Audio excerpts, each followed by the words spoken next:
সকালবেলা করে পকেটে একটাও টাকা নেই, আজকে কোন ভাবে মনে করিস আজকে ফলস মেসেজ দিয়ে বিকাশ আলা ঠকিয়ে আমি টাকা ইনকাম করবো। যাই একটা ভালো মগা দেখে একটা বিকাশ আলাকে আজকে টার্গেট করি, যাই দেখি। ভাইয়া 3,000 টাকা দেওয়া যাবে একটু বিকাশে, খুব আর্জেন্টলি পাঠাবেন না তুলবে ক্যাশ আউট কর। হ্যাঁ দেখেন চলে গেছে, মেসেজটা চেক কর। জি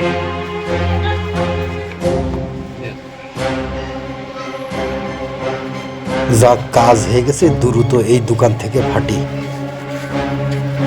আচ্ছা ভাই যে 3,000 টাকা পাঠাইলো, আমি চেক করে দেখি তো মেসেজে, তোকে তো মেসেজ দেখলাম, অ্যাকাউন্টে চেক করে দেখি আসলে সত্য পাঠাইস কিনা।